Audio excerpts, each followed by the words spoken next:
from everyone here. I got a whole bunch of questions and some interactive stuff that we can go through. Don't really want to talk through the whole 1 hour, so cool. Hi, Eva from New York City. That's basically where I am. So I'm in Boston, if anyone's curious, Boston, Massachusetts. So the Eastern Standard Time Zone in the US. Cool, very nice.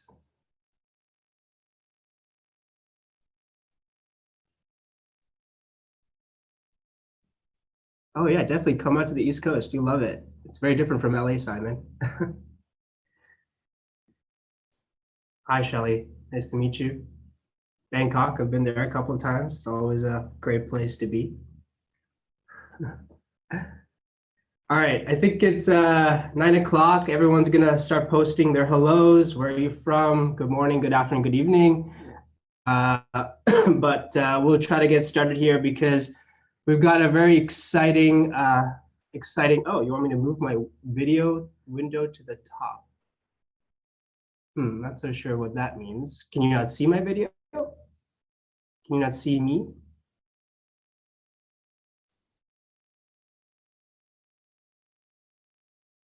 No, well, I guess should be okay. I changed a setting here, so we'll see if that works.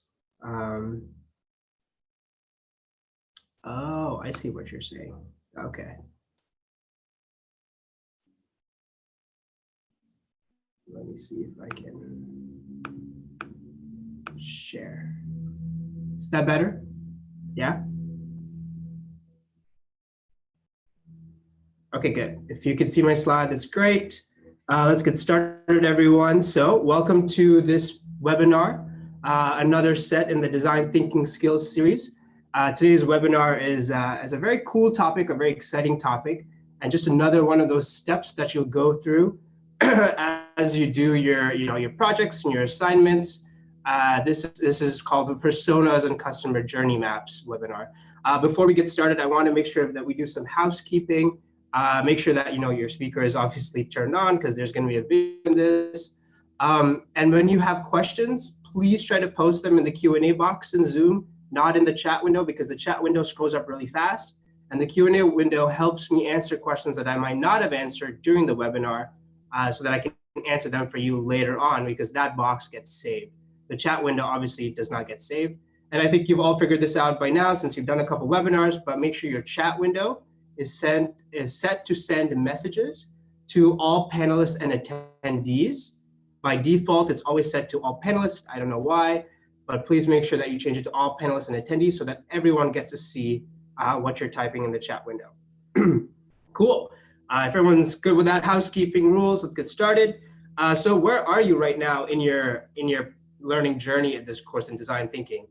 So right now you should have been, you've probably figured out an opportunity here. You've understood, what you're trying to solve for, what the problem is. You're probably out there doing some user interviews, trying to figure out what the user needs are, trying to do some observations of your users who are related to your opportunity, trying to figure out what the stakeholders, trying to understand, is the problem you're trying to solve a real problem? Next, you've gotten a webinar, I believe, on idea generation, how to come up with really cool solutions to ideas.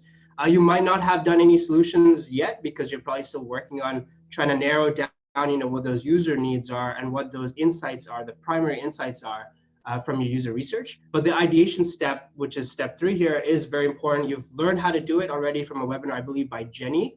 But this next step, the step we're talking about today, is to understand how to take those user insights, those needs that you figured out, and how to create an experience around that for your user. And that's where the persona, the idea of this persona and the customer journey map come in. There are two very important parts to the design thinking journey. And today's agenda is going to obviously cover a persona. And it's also going to cover, the persona, we're going to cover what it is, why it's important. We'll run through some examples of a persona. We'll try to see how to build one ourselves. And then the same for a customer journey map. We're going to do, again, we're going to figure out what a customer journey map is, why it's important, see some examples, and then try to do an example ourselves. I'm going to ask some questions along the way here. And towards the end, I'll give you guys, everyone, some time, to give some feedback or some Q&A for yourselves on these two topics. Actually, before we get started, I'm curious, just type in the chat window, have you actually used a customer journey map or a persona in your job, or if you've done any work in this space before? I'm just curious to see if anyone already has that. Yes, often. Okay. Cool. There's a lot of yeses, some no's, which is good. Great. So what that means is, hopefully maybe someone on your team has some experience with the journey map or persona or creating a persona. But if there isn't, that's okay. Hopefully this webinar will give you some insight into how to do that properly, because it's an important step. But if someone's on your team who's done it, then that's great. You can always get them to or get their advice from stuff, but also maybe they can take on doing this persona part of the team assignment. Cool. So what's a persona? This is a straightforward definition of what a persona is. A persona is a way to model, summarize, and communicate research about each stakeholder. And I want you to pay attention to the three things here that are underlined. Model. What does model mean? So model is a way of creating focus and creating this idea around a person or a stakeholder. You've got a lot of insights now. How do you make that into maybe one or two cool, very important insights about that person? And that ties into the second part of your summarize. During your user research, during your observations, you figured out that there's a lot of information about your opportunity that your stakeholders are going to be involved in. Your user research is going to bring out so many different insights. A persona is a way for you to summarize those insights into the things that matter the most, or to group insights so that you can identify different types of users, different types of stakeholders. And the last part here is communicate. You're obviously in design thinking, so as designers, you're going to be working in a team. A persona is a great way for you to communicate to the entire team. Even if they're not designers, maybe they're engineers or finances or HR. How do you communicate those insights about your user research in an easier, a more constructive way for you to understand who your entire stakeholder is? The other thing here that I want to talk about is the stakeholder. So what exactly do we mean by stakeholder? A stakeholder could be your customer. A stakeholder could also be an end user. Actually, that's a good question. Can anyone think of an example where your customer is not necessarily your end user? So the person you're selling to is not necessarily the person that you're buying from.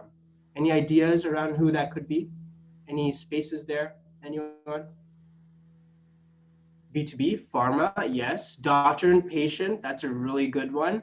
Partners, right? Diapers, exactly. Childcare. When you're buying stuff for kids, your parents are the ones buying it, but the child is the one using it.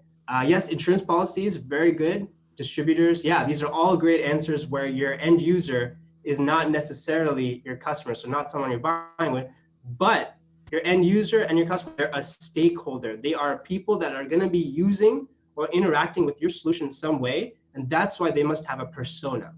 A stakeholder can also be someone who is internal to an organization. It could be like your employees, if you're working in a bigger organization, in a corporation somewhere, they could be internal to that company instead of your customer external. Yeah, pets, that's a good one too. I have a dog, so that's important to me as well. But yeah, stakeholder, internal customer, but also stakeholders could also imply distributors, like I was mentioned before, suppliers, even manufacturers, who's making your product or developing your service. Maybe there are any logistics here. Maybe someone's shipping your product or your service somewhere. So those are all stakeholders that you must build a persona for. Let's talk a little bit about the history of a persona before we get into what it is and what the rules are for it. So a persona was first developed way back in 1983. It was developed by a software engineer or a software developer by the name of Alan Cooper. He came up with the concept because he wanted a better way to think about being in the customer's shoes.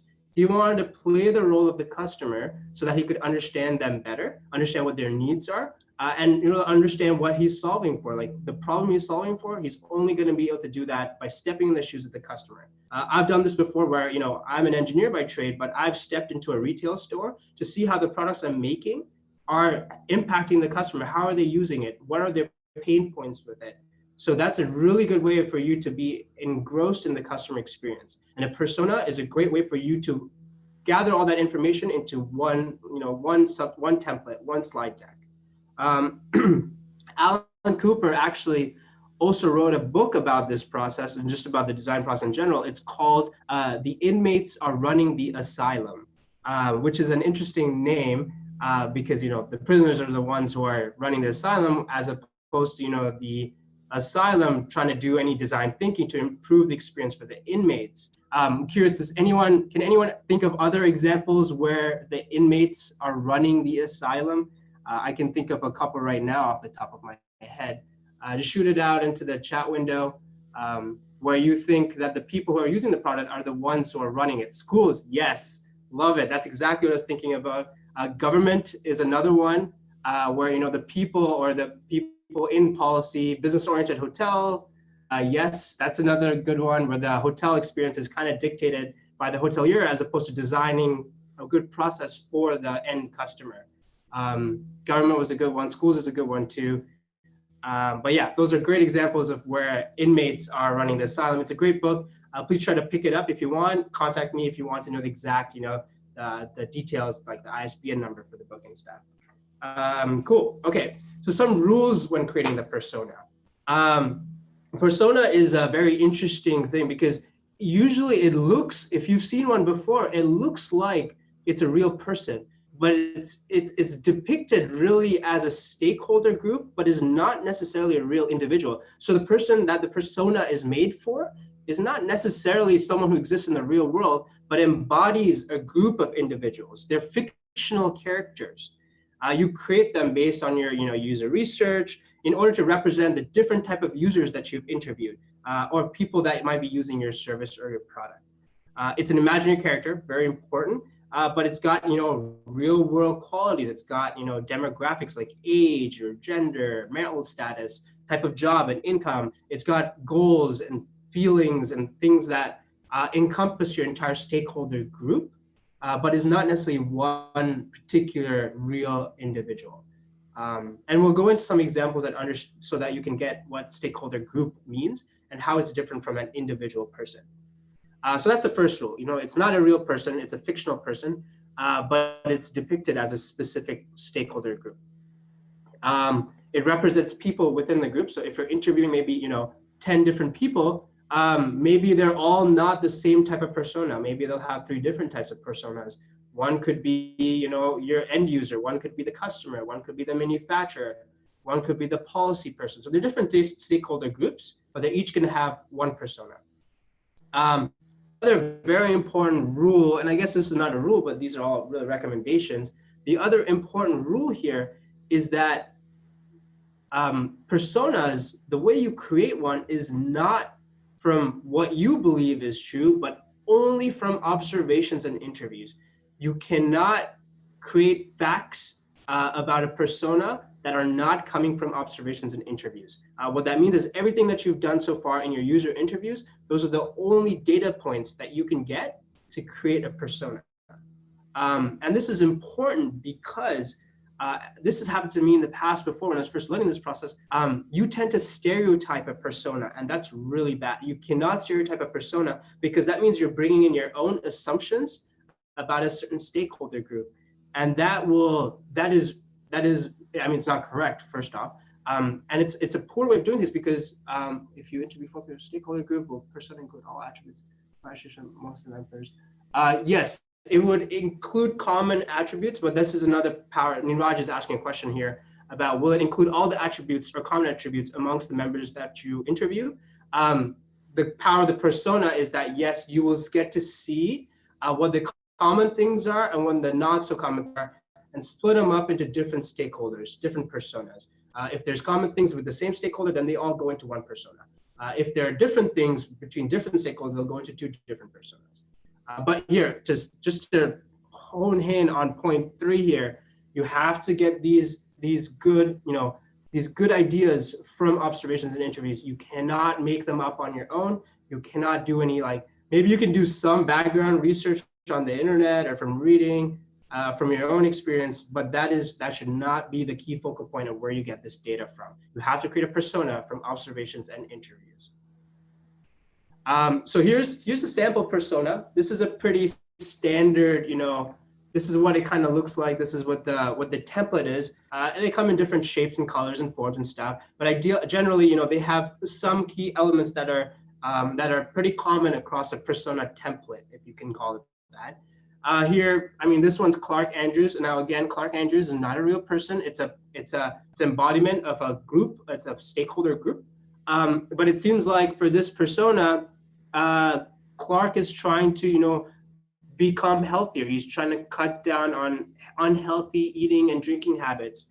There's a quote here that says, I need a better way for me to transition into a healthier lifestyle. So this persona is built, for Clark Andrews, who's probably users looking for something that's going to make him healthier in the things he eats, so maybe the things he does in his activities. But notice some key things here, and I won't point them out yet because I'm going to ask you to point them out when I show you a second example. But notice what are some categories that you're seeing in this persona map. Like, are you like what? There's a name. What is this? There's different sections here.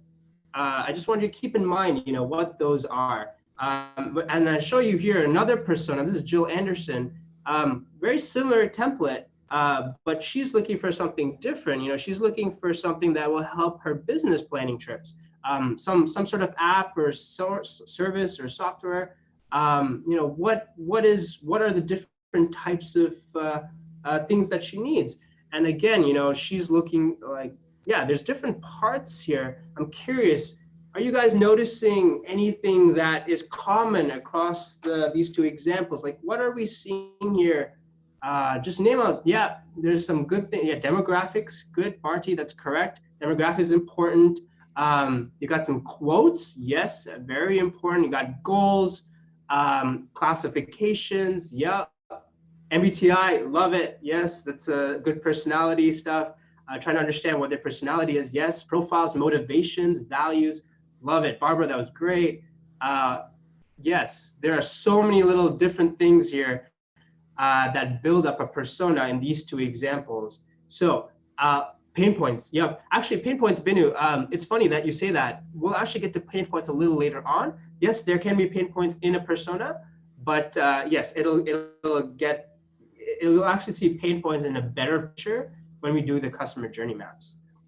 Yes, Barbara, personal background, these are all great examples. So what does this mean? So if you were to make one, you've all already listed off some really cool things that make sense for that would show up in a persona. But I want to highlight things when you're making one that is very important. The first word here is team. You never make a persona as an individual. You could, but eventually the team is the one that decides if that persona is real based on the user research that you did as a team. So you're gonna, congregate all that information into one, collect all that data, right, as a team, and then try to figure out how to put this persona together. Now, you've all mentioned different things that can go in a persona, but I want to amplify the fact that what is relevant is the most important thing to put in a persona. For example, demographics is pretty relevant. We've all seen that in the two personas we saw earlier. You want to get an idea of, how old this person is, what's their target market, like what that stakeholder group, how old they are, what type of income they might make. Again, remember, these are not real people. This is a fake person, a fictional character who encompasses your stakeholder. But what is their demographic? Are they ages maybe 30 to 40? Is their income maybe from 80,000 to 100,000 US dollars? Try to figure out if you can build demographics. There's a question here from Sandeep that I kind of want to answer. Could there be multiple personas with the same kind of needs? Yes, there could be. But if all the needs are the same, then it's just one persona. Your stakeholders, the needs of the stakeholders are usually very different. Like, think of the needs of your customer and the needs of your manufacturer. They're very different. Manufacturers probably like cost and time. Customers like, is the need addressed for me? So that's a good question actually that I really want to answer right now. But sorry. So going back into how to make one, you've got demographics in there. But there are other things here that I put question marks around. And why do you think that is? Are these all relevant? Question, is political outlook relevant for every persona that we make? I'm curious, what do you guys think? Okay, it depends, sure. No. What is, a lot of people are saying no, not really. Where can you think of an example where political outlook could be relevant in an opportunity? Any opportunities you can think of? What sort of problems would we have? Investments, yes. Investments, government services, exactly. Elections. If you're building a solution around government, political outlook is very important. You probably need to know, what side of the spectrum they sit on as a user, as your persona. Are they, left or right? Building an image building for candidates. Yes, elections. When you're designing a bill, very cool. I love that. Policy change, exactly. So this is honing in that point that you only have to include the things in a persona that are relevant to your persona, to your opportunity. And as a designer, it's up to you. As a design thinker, it's up to you and your team to understand what are the relevant characteristics here. So I mean, I think you all get a picture of how to build one. We'll obviously run through a proper example here. Just want to make sure the comments are, yep, policy, politics and religion, yep, depends on the topic, exactly. Legalizing marijuana, yes, very important as well. And that's something that's happening in the US right now. So, and yeah, definitely try to understand what the relevant aspects are when you're building persona. So here's a good example. A good example is Airbnb. Hopefully everyone has interacted or used or at least heard of Airbnb before. Airbnb is a good example because it's a marketplace platform. What that means is there are people who put stuff on there, like host stuff on there, and there are people who buy that stuff too. And these are all controlled by customers. They're not by users. They're not necessarily an organization here. So it's a market. It's defined as a marketplace. It's a multi-sided platform. So you're going to have multiple personas. Off the top of your head, you can probably think of a couple. There's a host persona, a guest persona. Those are two very obvious ones. But in this one, what are some cool things here that you're noticing? I guess the first things are, this persona is for a host. So Airbnb obviously has hosts. What are the behavior that hosts have? What are the concerns that they have? What are the goals that they have? You have some demographic information here. These are all relevant characteristics to an Airbnb host. Now, Jane obviously, again, not a real person, but just a group of persona, is a persona created for the host stakeholder. So she's representative of this host stakeholder. I'm curious, can anyone think of, so persona is very big on understanding empathy for your customer, for end user, your stakeholder. Empathy is you've probably heard that a couple of times already in the design thinking process, but empathy is big for design thinking, right?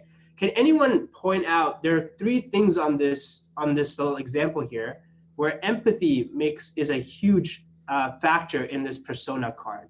Can anyone think of 3 things here that show off empathy? Quotes, love it. Yes, the quotes are number 1 for empathy. You can feel her frustration. Anything else besides the quotes? There's 2 more relating to the users. Yes, that's 1. Yes, concerns. These are all empathy builders. But what are more goals? Yep, those are empathy as well. Aspirations. The photo. Yes, I love that. The photo. That's another good one that builds empathy. I know it sounds kind of weird, but when you're looking at a photo of someone, you get a better idea of how to relate to that character, to relate to that fictional person. Because if it's just a name and just some text, it's harder for you to build that relationship.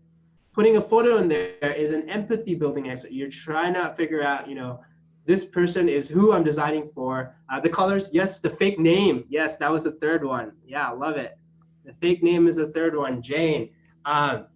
But again, like I mentioned before, try not to be stereotypical when you're up with these things, these fictional personas. But adding a name, adding quotes, adding a photo, and then adding all the other parts to the persona, the relevant parts of the persona, all build empathy into understanding your stakeholder. In this Airbnb example, the stakeholder you're trying to understand is the host persona. Color is good too. I mean, color is great. You always want to use color. At least I'm a fan of color whenever you can use it. And then here's the other part to the Airbnb example. This is Andrew. Andrew is a persona that represents the business guest. It's a business guest. It's different from just a regular, vacational traveler kind of person. This one, a business guest has very different needs. And this kind of answers the question that was asked earlier about what if the needs are very similar? Well, I think the needs of a business guest and a regular guest are pretty similar, but there might be a couple things that are very different between a regular guest and a business guest. So actually, let me show you a regular guest example here. So this is Sarah. Sarah is a regular guest. She just, looking for a vacation spot.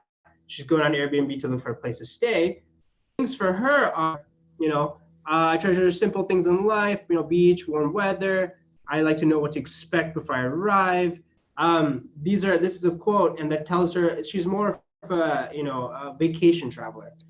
But Andrew here is more like, I need to know what to expect before I arrive. It's the one less thing to worry about. I love to feel at home when I'm away from my family. That's important because that tells you, the designer, that Andrew is traveling for business because his family's not with him, right? Yes, he could be traveling alone as well, but let's assume that he's traveling on business. So the needs can be slightly different for a business guest and Sarah, who's a regular guest. And you want to build two different personas for that. Now, if the needs were exactly the same in whatever platform you're doing, then maybe condense that into one persona. But the persona, like I'm hoping you're understanding now, is a good way for you to differentiate between different types of stakeholders. Stakeholders are very important to solving your opportunity. This question here says, does empathy builders depend on culture? Yes, I would say culture is a part of design thinking there's no framework around culture, unfortunately, because culture is so expansive, so different. But when you're thinking about culture, yes, you want to be able to incorporate that into your persona if that opportunity, calls for culture. So culture could be like, I'm not sure, maybe colors are a part of culture, or, demographics are a part of culture. You could include that if it's relevant. So if you don't think it's relevant for your opportunity, I wouldn't include culture, but you can build culture into the look and feel of your persona as well. Now, keep in mind, the persona is only going to be visible to your team, your internal team who's doing the design work, not necessarily to your end user or your stakeholders. Okay, so we ran through a couple examples here, the 3 Airbnb examples. Let's see, Niraj, I think there's no such rule to have one user persona for a particular type of stakeholder. Yes, I mean, there's no such rule. You don't need to have one person for a particular type. You can have, I'm going to ask you a trick question later on about that. And I'm going to keep my answer for that question because I think it's important that everyone understands that about the quantity of personas. Okay, so why are we building personas? Obviously, I talked about empathy. Empathy is huge for persona building because you get to it's just another step in trying to connect with your stakeholder, another step in trying to connect with your user. You get to see that person's goals, their wants. You get to see maybe what they might look like, their demographics, and the more real that person seems, the easier it is for you as a designer to design for them. So that's the first part, building empathy. Why is it important? Why is a persona important? The second part is to develop focus. You want to be able to drive consensus. Actually, 2 and 3 are together. You want to be able to drive consensus between your teams to understand your stakeholder group. If you have no consensus, then you're going to be in this weird situation where you're breaking up personas for no reason. Personas are a good way for you to step back and look to see who your stakeholders are that you want to design for. Now, on the other end, you might also find stakeholders that you don't want to design for during your user research. So persona is going to help you identify that. So if you have maybe 7 different personas, which is a lot, from 7 different stakeholders, maybe you don't want to design for all 7 of them because that would make for a very complicated solution. So, cut some of them out, cut the ones that don't, necessarily do what you want or don't necessarily address the solution that you're going to make. So you can take some of them out and focus on the personas where you can have the most impact. And you'll see this try to kind of combine itself with the customer journey map, which we talk about later. Um, and yeah, you want to be able to see who to design for in the form of a persona, because it helps you form consensus. It helps you make and defend decisions. This is important because you'll get some times where different parts of the team or different organizations within your own company try to say, oh, we shouldn't be designing this for this stakeholder because we have no proof that it's going to work. Well, a persona is your proof. It helps you back up all your user research that you did, and helps you back up to the different teams that, yes, this is a stakeholder that we must absolutely design for. And we must actually fulfill these needs for each persona. The last thing here is measure effectiveness. This one isn't a huge thing for me into why you should build a persona. The reason is because you ideally want to measure effectiveness with your stakeholder using prototypes, not using a persona. You want to build as many prototypes as possible and go out in the real world and test them with your real users. That's really the best way to measure effectiveness of possible solutions or possible opportunities. Not necessarily using a persona. You would maybe only use a persona to measure effectiveness if you have no time or you have no access to certain types of users. Then you could build a persona and be like, okay, does this prototype solve this persona? Then maybe you can make that decision. But personally, I would recommend that you go out there and build prototypes so you can test them with real people. There's a question here by Mubina who asks, how much data do you need to create a persona? How do you know when you have data? I would say during the user research process, the interview process, you have to do as much interviews, as many insights as possible so that you can build good personas. You don't want to be able to think of, oh, I need, maybe 3 personas. Let's only try to do the amount of research just for that. No, it's not. You don't have to think of the persona first and then do the user. You must do the user research completely, step by step, every single part of the user research, get every single insight as possible, try to identify as many stakeholders as possible before you build that persona. There's another part of that question about how many personas you should do. And that's where I'm going to introduce a question actually for you before I answer that. So we're going to do a quick poll here. It's a trick question, so I want you to think really carefully about it. I haven't talked about it, but I will talk about it. I just want to know if people on the webinar here understand how many we might need to do here. Program support, can you launch the first poll, please, about personas? So yeah, so the question here is, what is the minimum? That's the key point here. What is the minimum number of personas required to solve a problem? Is it 1 persona for each stakeholder? Are you probably going to have 8 personas in total? 8 personas for each stakeholder, or just do as many personas as possible? Let's give a couple seconds here for people to fill out this poll.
Sorry about that. I'm not sure what happened with the poll here. Is everyone still okay to hear me and see me?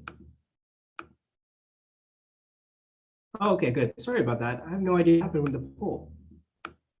Okay, good. Sorry. But yeah, I think the poll was done. Program support, can you confirm that the poll is complete? And if you can see the answers?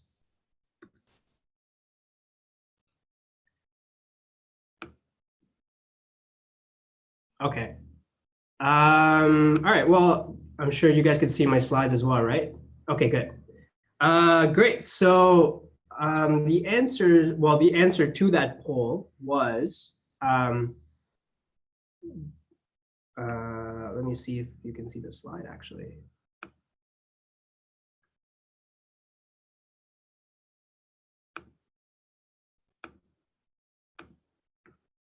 Yes, please, program support, please share the results with the poll. Cool. Yeah, so actually a lot of people got this right. The minimum number of personas required, the answer is actually 1. You want to do at least 1 persona for each stakeholder. And I think this is a trick question because according to research, you're going to do 8 different interviews, at least a minimum of 8 different interviews to get enough insights about your opportunity. And I'll give you some background about that as to why that happens. But if you can see my screen, I'm going to draw a little chart here. And this is just done from research from before. But essentially, you've got 100% of information, and you've got number of responses from your user interviews. And the way it works is at the beginning, you have really no information about your opportunity. And as you interview, you're going to get a lot of people. And as you get to 8, you're going to find that you don't really get so much more information after that. So, so you want to do at least 8 different interviews in order for you to get good insights. And then once you get different interviews, you want to build 1 persona for each stakeholder, so that you get to see all the different aspects to their different needs, their goals, their frustrations, and then build that persona from them.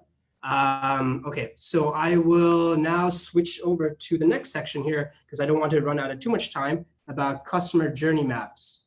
Actually, Niraj, you can't really do a percentage, numbers, because it's really 8 interviews per stakeholder would be ideal. Because if you have 15 users in a group, I know it's not going to be reasonable to do that for this class because you probably don't have the time. So I think in this class, we allow you to do maybe 2 interviews per person, per team member. But if you have 15 users in a group, that's great. It just seems that after 8 people, you're not going to get any more good quality information. 8 or 9 is usually a good amount. Okay, I'm going to switch over to customer journey maps here because I do want to get through this. All right, so customer journey maps. What is a customer journey map? A customer journey map is an illustration or a diagram of all the touch points your customer is going to have with your opportunity or when they use your product or service. The goal of the customer journey map is, again, to empathize with your customer. It's a chance for you to get a holistic view of what the customer is doing, what they're thinking, what they're feeling. That's very important, what they're feeling at the emotional level, because now we're talking about a human being. They have emotions when they go through various stages of your journey when you're using your product. This is huge. It's another chance, again, like I said, another chance for you to empathize with your customer. Again, a customer here, it could be someone who's internal or external. That's why we need to think of a persona first before you're doing a customer journey map. So the persona is going to be a part of the customer journey map that we're talking about. And when we run through some examples, you'll see that. Okay, so why would you do a customer journey map? First, you're doing it as a story. You're understanding the story of the customer's experience as they go through the whole product, as they go through the whole experience cycle when, either dealing with your opportunity or using your solution or using your product. When you're creating a journey map, it's important that you look at it from the customer's perspective It's not your perspective, it's not your assumptions. And that's why it's important to build that persona in the customer journey map first. So you have the persona and think of their traveling journey as they experience your product. It identifies key interactions with the customer, but it also, most importantly, identifies their feelings, their motivations, and what they're thinking as they go through this process. So point 3 and point 4, they're related here in that you're looking at this customer as a holistic person as they experience your entire journey from end to end of using your product, service, or solution. It could also be the experiences that they're going through right now in an opportunity space.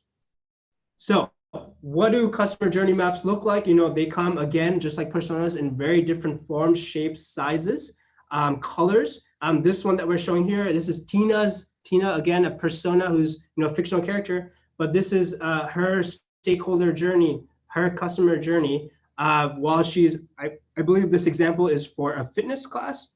She's looking for a fitness class. So, there are different stages here that she's going through, right?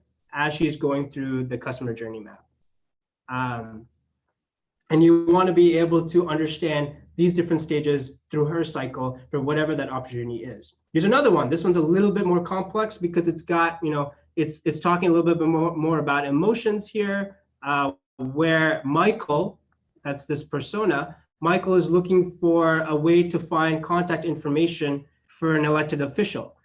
This isn't necessarily a solution here. This is just Michael's journey, trying to find someone find some contact information for somebody. But he's clearly going through some ups and downs throughout this journey here. This can not only, a customer journey map doesn't only apply to the solution that you're going to make, but what is the customer doing now that makes their life good or bad?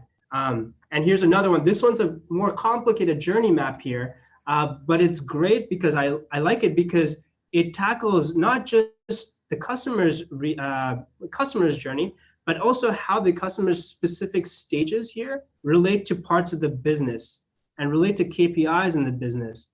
Who's responsible? What organization, what part of your organization is responsible for these various stages in the customer journey map? It could be, yes, it's a layered timeline, definitely. It's a process map on steroids, exactly.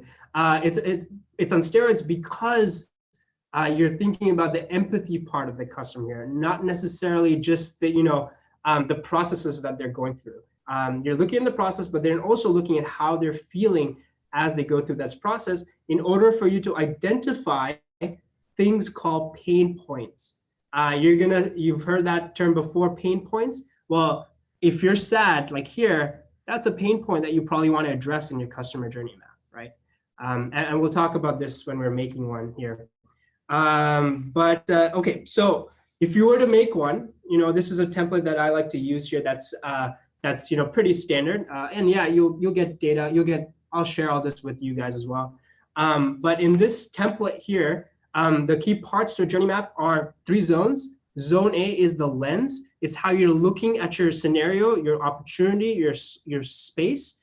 And the key parts here is number 1. Number 1 is persona. Who's your persona? Is it Jane? Is it Andrew? Who is that persona that you're developing for? Who's that stakeholder persona? Number 2, what's the scenario that they're going through? What is their opportunity that they have? What are the things you want to understand in your opportunity as your persona goes through this scenario? That's 1 and 2. Zone B is the experience, and this is the most important part of the customer journey map. It is the part that it's the meat of the journey map. Step 3 here in zone B is the stages that you're going through. So in this case, there are 4 different stages here. The stages that you're going through in each part of the journey map. Number 4 are, some things that you got from your user insights, your user research. What are some points in stage 1 here? In stage 1, what are some points or some quotes that you identified during stage 1 of your user research? And number 5, again, number 5 is just showing that, you got some quotes that you can put in. You can even put in a video if you had a video during your journey, during your user research for this stage of the journey map. And yeah, quotes. Number 6 is the other cool part of the journey map. This is the emotional journey. So you're going from low to high, to low to high, to neutral, to high again. This is how you think when you observe your customer. Were they happy? Were they sad? What did they tell you at each stage, each stage of the journey. What did they tell you? What did you observe as you do this customer journey map? 7 and 8 is what I call zone C. This is where you can build insights onto the various stages here. So opportunities are, maybe you saw that, in stage 1, there was some unhappiness, some dislike. Is that a potential opportunity that you can solve for? Maybe, maybe not.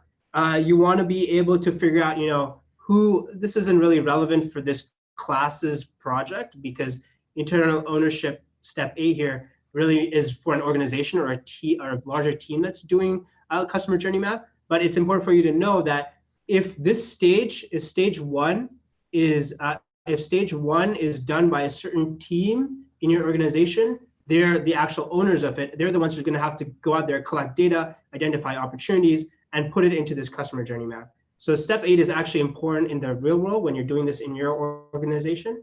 But for the purposes of this class, you won't have to really do internal ownership. But you will have to try to figure out opportunities. You'll have to figure out the stages, the insights.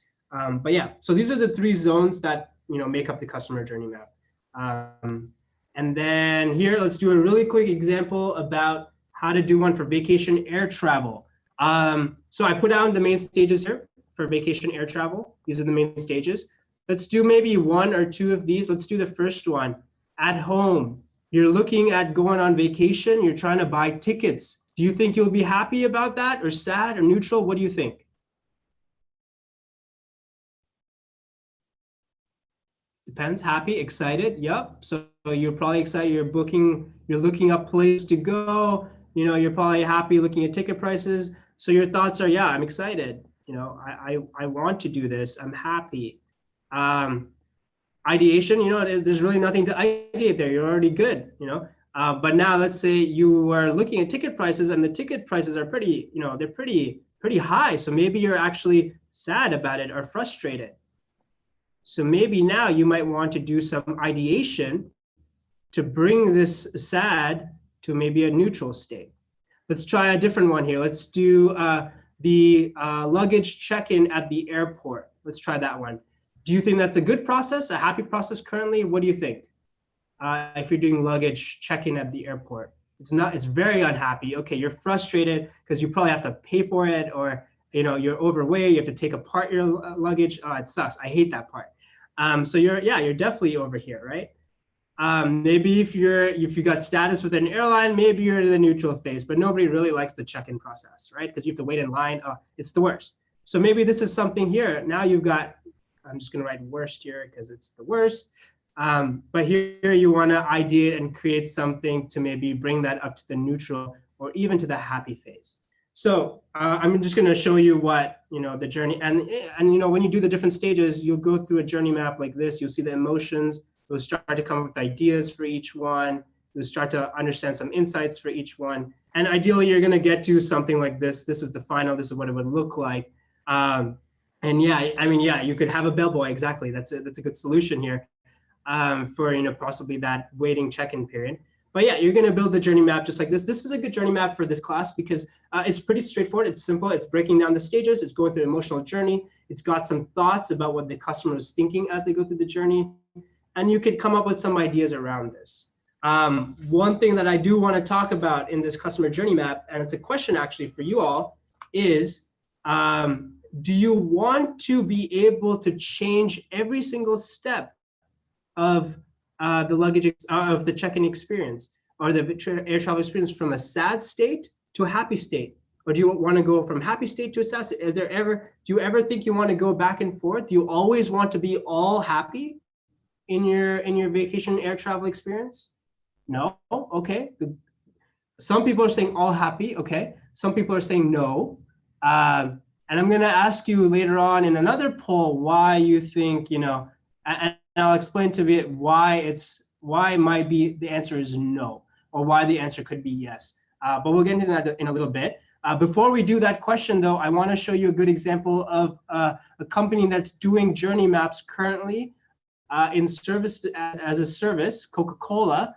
This is going to be a video. It's a quick 2-minute video, and I'm going to play it right now. Let me know if you can't hear it or see it. Let me just share that. Share and play. In Global Business Services, or GBS, we support Coca-Cola people located all around the world. And just like any other service provider, we find that delivering a great service experience is a vital aspect of what we do. In fact, because we all work for the Coca-Cola Company, and our customers are also our colleagues, we aim to provide the highest level of service. So how do we ensure our services are relevant and easy to use? How do we demonstrate a human touch in the virtual world we work in? And how do we make sure our customers enjoy working with us? We've turned to service design, an innovative approach that focuses on designing compelling service experience grounded in customer insight. What does that mean in practice? Traditionally, service providers structured their services according to their internal procedures, sometimes known as process maps. Service designers move away from that. Instead, they get a deep understanding of customers' desires, needs, and pain points. They study this information and put together what they call a customer journey map. They then make sure the service they provide reflects what's on that map. In other words, service designers tailor their services to suit the customer, rather than asking customers to follow procedures that were put in place to suit the service provider. At Coca-Cola GBS HR, service design has allowed us for the first time to achieve a structured understanding of how to ensure a desirable service experience. We have worked closely with One Team HR and employees from across the company. We have also created 2 design councils, HR Design Council and Customer Voice Design Council, to get the essential insight and draw up a customer journey map for GBS services. As a result, we are able to create a holistic service experience that is intuitive and enjoyable. Service design is helping us fulfill our GBS promise to sustainably deliver business value and help achieve the 2020 vision by making Coca-Cola a great place to work.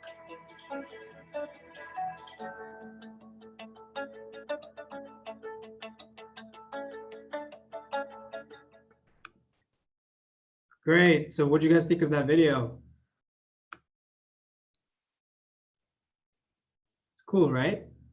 I didn't even think Coca-Cola would be going through service design. It's Coca-Cola. I mean, they've been around for ever. So I'm curious. I was also very curious about like why they chose to do customer journey maps, because I mean their customers are everywhere.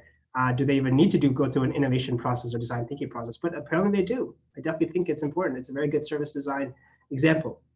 Okay, let's move on here. Actually, this is going to be the question about whether it's another poll. I'm going to ask you the question about whether you should always make the customer happy. Program support, can we launch the second poll, please? This is a much easier poll, and I'm curious to see what everyone thinks about this idea of, is the goal of using a journey map to ensure that your persona is always happy. What do you guys think? Is that true? Is that false? I know some people have already said no, but I'm curious to see what everyone thinks about this. We'll leave this up for another second or two.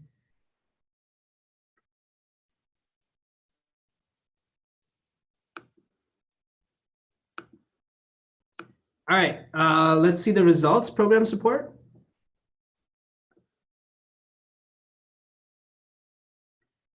False, great.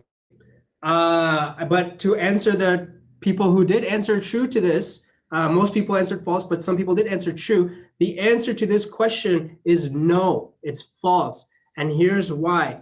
If you try to make everything happy, your persona happy at all stages of the customer journey map, you will go bankrupt because you're putting in way too much time, way too many resources, and way too much money into creating solutions that the customer does not necessarily need, or the stakeholder does not necessarily need. You have to be very careful about making sure which opportunities are going to be able to go from the neutral to the happy, or from the sad to the neutral. You definitely don't want to make it happy across the board.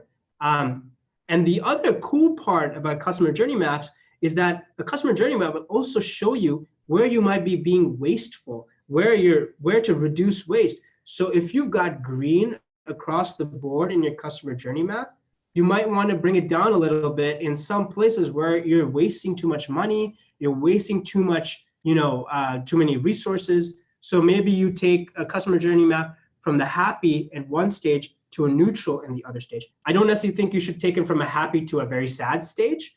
You should take it from a happy to a neutral, but try to make sure that all parts of your experience aren't necessarily all happy. Some parts could be neutral in a way for you to understand the cost or benefit. And that's the key. I know I saw that coming up in the chat window here. Cost, benefit. Always think about that. It's a game you have to play. You need to know the trade-offs to understand, Raghavan, yes, you're totally right. Understand the trade-offs to figure out which ones you need to focus on to be making the stakeholder happy or sad or neutral. It helps you with creating the best possible product in the most sustainable way, the most cost-effective way, most resource-friendly way, but still having your persona to be happy and excited about using your solution. Last slide, just to cap and summarize, the persona, just the very important thing here, persona, customer journey map, both of them are a way to empathize with the customer, just like every other design thinking process. A persona is not a real person, but it's depicting of a stakeholder group. So it's a fictional person that depicts a stakeholder group that you built using user research, customer research, user interviews. The customer journey map works hand in hand with the persona to understand what the different stages are of happiness, sadness, emotional feelings, along with pain points that the customer is going through as they interact with your product or service or system. So that's a recap of the two things we learned today. Very, very cool, powerful, very powerful techniques to use in the design thinking process. There are variations of it out there, but the variations of it don't address the empathy part. That's the huge part here. So, you might do a process map, but that's doesn't really address what a customer is thinking in a customer journey map. So yeah, persona, same thing, way to empathize with your customer, way to figure out, who it is that you are designing for. At this point, I want to show you that there's some additional resources here. You can click on these links on just how to do more customer journey mapping stuff. But realistically, next steps. Yep, I think this is important to you. If you have questions, further questions from this webinar on personas and user journey mapping, customer journey mapping, there's an office hour in this week you can ask further questions about. And then next week, you'll have a webinar on prototyping, which is the next step of the design thinking process, and a way for you to build prototypes around your possible solutions and test them with your customers, test them with your personas, and see if they go through the customer journey map in a good way. At this point, I'm going to try to answer as many questions as possible. And I want to be able to see, okay, there are some questions here, and I'll try to address them really quickly. If you have more questions, please post them in the Q&A. So the first thing here, Rainer, you're asking, I need 8 interviews per stakeholder? Ideally, yes, you would need 8 interviews per stakeholder in the real world when you're working with an organization. That is the bare minimum. You can, for this course, I think we have said, 2 interviews per teammate. I can't exactly remember the assignment instructions, but I think it's 2 interviews per teammate. So I think that's fine for this course because we understand you don't have a lot of time. So yeah, definitely try to do 8 interviews per stakeholder. Oh, sorry, one more thing before you leave. There's going to be a survey that's going to be posted. I'd love for you to do that survey so that, I can get some feedback, the course can get some feedback. And I'd love to know how I can improve and stuff as well. But I'll go back to answering some questions now. Amol, you're asking, in order to grow our B2B business, how can we use personas effectively? Gather as much research as possible about your business, gather the stakeholders, understand who they are, and interview them.